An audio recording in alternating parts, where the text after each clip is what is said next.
Iya sebenarnya sih sampai saat ini saya melihat di antara kekinian tetap ada kok yang klasik-klasik dibuat, Mas. Cuman bentuk viralnya itu pasti klasik itu tidak naik. Lebih yang seru tadi, terus techno gitu, simpel-simpel. Saya rasa ya banyak sekali program TV yang juga dia mengadakan kayak lomba menyanyi, konsepnya masih dangdut murni gitu. Cuman memang keviralan itu kan tidak bisa ditahan ya, artinya masyarakat seleranya lagi di sana gitu. Nah mungkin PR-nya kita adalah dangdut itu bagaimana mempiarkan diri kita bahwa sebelum ada genre yang sekarang itu, kita mensosialisasikan dangdut itu sebenarnya akar atau ruhnya itu harus dijaga dan dilestarikan. Mungkin itu PR-nya kita. Karena melestarikan apa yang menjadi dasar itu sehingga orang tidak melupakan ruhnya dangdut itu penting. Aku sendiri juga berbicara dengan diri aku sendiri. Ini terus harus berkarya. Kita semua ini harus berkarya, jangan sampai berhenti. Sehingga biar bagaimanapun misalnya ada 10 atau 1000, paling nggak 10 terdengar gitu loh. Yang tadinya tidak terdengar klasik, akhirnya terdengar juga. Itu jadi jangan putus asa. Nah pertanyaan ke Mbak Cici, agar biar relevan itu gimana sebagai pelakunya sendiri? Kalau aku sih melihat ya, karena dangdut itu kan akar mulanya dari musik Melayu ya. Kolaborasi atau dengan musik-musik yang lain seperti Hindi dan Barat ya. Tapi tetap kita harus melestarikan musik budaya Melayu itu, ya kan, yang dikemas sekarang ini menjadi musik dangdut, ya kan. Sebenarnya kita ini dari dulu kita sudah ada tren-tren musik ya kayak mengikuti perkembangan zaman ya. Mungkin Ika juga pernah berkolaborasi dengan musisi non dangdut ya. Christina dan kayak saya juga begitu. Cuma memang eranya itu beda. Dulu tetap kita masih mempertahankan cengkok kita seperti apa, walaupun musiknya itu ada tidak 100% dangdut. Gitu.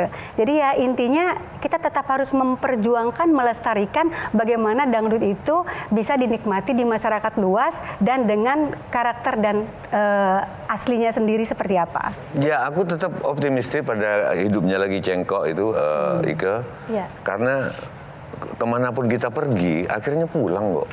Ada kerinduan-kerinduan itu, misalkan soal gambus yang dijalankan, bukan cuma sindainya Siti Nurhaliza, tapi aku misalkan di Wulan Merindu ya kan. Yeah. Coba enak itu, coba jengkok. Coba. Gitu dong. Coba sunyi sepi malam tanpa sinar bulan, sesepi diriku dalam penantian. Ya oke. Coba. Lagunya Wulan Merindu judulnya ya. Dia tidak terlalu pure dangdut, ada Melayu. Ya, Melayunya itu maksudnya itu ya. Sunyi sepi malam tanpa sinar bulan, sesepi diriku sendiri dalam penantian. Tak tahan rasanya gelora di jiwa, ingin segera bertemu. Aduh. Duhai kekasihku, duhai pujaanku, aku rindu kepadamu. Itu maksudku. Indah banget Mbak Tejo. Tapi mungkin kalau yang bawain bukan Cici, dia punya karakteristik sendiri. Gak apa-apa, tapi orang akan pulang ke situ. Mau apa yang dinamikanya kemana-mana, orang akan rindu lagi. Orang sekarang menyanyikan Why does the sun go on shining? Orang nyanyi itu lagi. Buat Sindu atau buat kalian, sebetulnya cengkok dangdut sama keroncong itu susah banget. Tapi kenapa itu dianggap rendahan? Itu pertanyaannya. Kenapa justru kaum elit dangdut? Mereka tahu nggak sih cengkoknya susah? Aku sejak tahu itu susah, aku sangat respect pada penyanyi. Itu cengkoknya susah banget. Karena orang nggak fokus sama materi lagu. Orang fokusnya bahwa penampilan. Bukan sejak dulu, Ika. Iya, sejak dulu kan? Iya, sejak dulu orang nggak fokus sama sebenarnya nyanyi itu susah ya. Mereka taunya dangdut itu misalkan dengan kostumnya kah? Atau di panggungnya kah? Karena gini, kita punya pengalaman dalam kehidupan. Saya nyanyi dari SMP, Cici mungkin juga sama.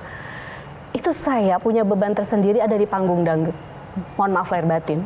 Karena di panggung itu ada sensualitas. Jadi orang melihatnya hanya dari sisi itunya sebenarnya pada saat dulu. Tapi itu kan terbawa. Nah, dalam perjalanannya pedangdut-pedangdut selanjutnya mulai dari misalkan ada Mbak Evita Mala, ada kita dan sebagainya, look itu mulai diperhatikan.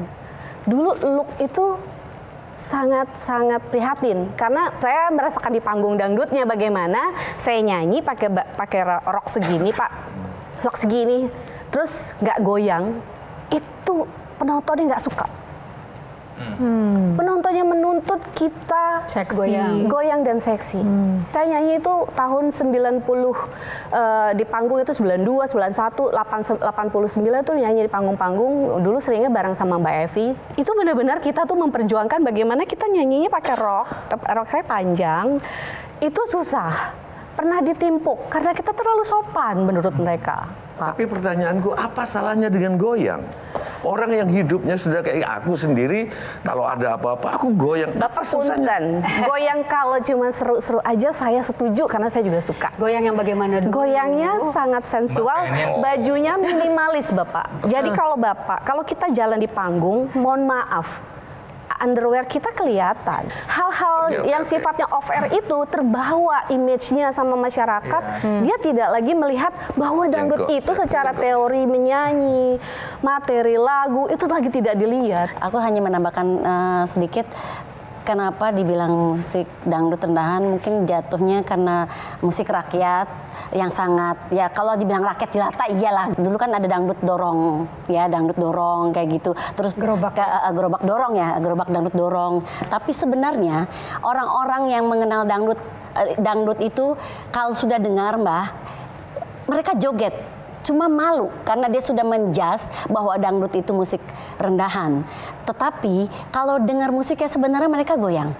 Akhirnya sampai dangdut itu dengan berjalan sendirinya ke hotel-hotel bintang 5. Aku pernah punya pengalaman berpikiran pada saat menjadi seorang penyanyi, nggak berpikiran untuk menjadi seorang penyanyi dangdut. Rezeki aku ada di dangdut, penampilan aku memang tidak dangdut, Mbah. Jadi pada saat show, aku pakainya memang pakaiannya tidak yang mini-mini, tidak yang erotis. Pada saat aku show, mereka berharap aku pakai mini. Pada saat aku pakai celana, mereka tetap itu celana panjang. Mereka tetap sangkanya aku bisa dilihat gitu loh. Seperti itu pengalaman aku nyanyi dangdut gitu ya, udah rekaman. Oh begini ya dangdut ya, itu masanya seperti itu. Kalau aku karena memang sebelumnya tidak pernah nyanyi dangdut ya. Jadi pada awal tahun 91 aku masuk kuliah. Aku ditawari untuk rekaman lagu dangdut, agak heran-heran juga karena belum pengalaman begitu. Bagaimana nyanyi lagu dangdut? Aku ini dari lagu gambus, aku ini dari nyanyi lagu-lagu kasidah, lagu-lagu religi. Tapi akhirnya ya dengan pembawaan aku sendiri, bagaimana bisa membawa diri, kita menampilkan apa yang memang kita kuasain, yang kita punya gitu kan. Dan alhamdulillah sih masyarakat menerima aja. Jelajahi cara baru mendapatkan informasi. Download Metro TV Extend sekarang.